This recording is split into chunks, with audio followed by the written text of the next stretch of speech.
Lección para el día jueves 12 de agosto. ¿Cómo hallar descanso después del perdón? La familia de José finalmente llega a Egipto. No hay más secretos oscuros en la familia. Sus hermanos debieron de haber admitido que vendieron a José cuando le explicaron a su padre que el hijo que él pensaba que había muerto ahora era primer ministro de Egipto. Si bien quizá no siempre sea posible o prudente restablecer las relaciones, esto no significa que no podamos perdonar. Probablemente no podamos abrazar a nuestro agresor ni llorar con él, pero es posible que deseemos expresar nuestro perdón verbalmente o por medio de una carta, y luego es hora de soltar el dolor lo más posible. Quizás siempre quede algo de dolor, pero al menos podremos avanzar en nuestra recuperación. Vamos a leer Génesis 50, 15 al 21. ¿Qué les preocupa a los hermanos de José y por qué? ¿Qué dice este temor acerca de ellos mismos? Dice la palabra del Señor. Viendo los hermanos de José que su padre era muerto, dijeron: quizás nos aborrecerá José y nos dará el pago de todo el mal que le hicimos. Y enviaron a decir a José: tu padre mandó antes de su muerte, diciendo: así dirás a José, te ruego que me perdones ahora la maldad de tus hermanos y su pecado, porque mal te trataron. Por tanto, ahora te rogamos que perdones la maldad de los siervos del Dios de tu padre. Y José lloró mientras hablaban. Vinieron también sus hermanos, y se postraron delante de él, y dijeron: henos aquí por siervos tuyos. Y les respondió José: no temáis. ¿Acaso estoy yo en lugar de Dios? Vosotros pensasteis mal contra mí, mas Dios lo encaminó a bien, para hacer lo que vemos hoy, para mantener en vida a mucho pueblo. Ahora pues, no tengáis miedo, yo os sustentaré a vosotros y a vuestros hijos. Así los consoló, y les habló al corazón. Los hermanos de José habían estado viviendo en Egipto durante 17 años. No obstante, cuando Jacob murió, temieron que José se vengara. Reconocieron nuevamente cuánto daño le habían causado a José. José les vuelve a asegurar su perdón, ahora después de la muerte de su padre. Este recordatorio probablemente fue bueno para José, al igual que para sus hermanos.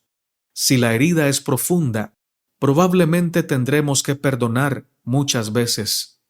Cuando sobrevengan a nuestra mente recuerdos del agravio, tendremos que acudir a Dios inmediatamente en oración y tomar la decisión de volver a perdonar. Vamos a leer Génesis 50, 20. ¿Cómo ayuda este versículo a explicar, al menos en parte, la disposición de José a perdonar el pecado de sus hermanos contra él? Génesis 50, 20.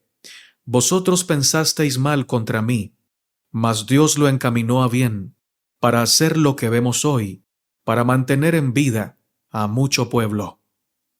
José creía firmemente que su vida era parte del gran plan de Dios para ayudar a salvar de la hambruna a ese sector del mundo, y luego ayudar a su familia a cumplir la promesa de Dios de convertirse en una gran nación. El hecho de saber que Dios había anulado los planes malvados de sus hermanos con la intención de propiciar el bien, ayudó a José a perdonar. La historia de José tuvo un final feliz. ¿Cómo respondemos cuando el final de una historia no es tan feliz? O podríamos argumentar, es decir, a largo plazo, que cuando el pecado y el gran conflicto lleguen a su fin, cuando todos los problemas se resuelvan, ¿será un final feliz? ¿Cómo podría esta esperanza ayudarnos? Génesis 50, 18 al 21. Vinieron también sus hermanos y se postraron delante de él y dijeron: henos aquí por siervos tuyos. Y les respondió José: no temáis. ¿Acaso estoy yo en lugar de Dios? Vosotros pensasteis mal contra mí, mas Dios lo encaminó a bien, para hacer lo que vemos hoy, para mantener en vida a mucho pueblo. Ahora pues, no tengáis miedo.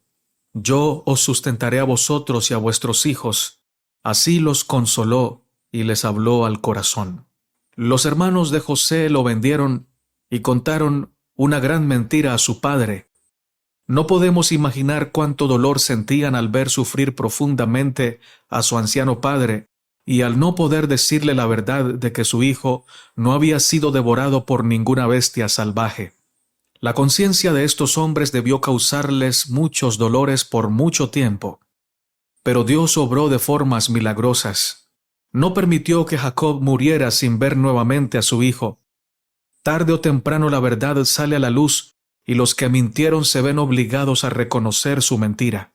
También libró de la muerte a cada uno de los hermanos de José, para que pudieran ver con sus propios ojos lo que Dios hace con sus siervos. Ellos obraron cruelmente, y Dios usó para su gloria toda aquella maldad que ellos hicieron con José. Sin embargo, la conciencia sucia siempre anda intranquila. Vivían temiendo que José se vengara de ellos cuando su padre muriera. No les fue suficiente ver el amor y la bondad con que los rodeó cuando les manifestó abiertamente que era el hermano a quien ellos habían odiado y vendido como esclavo.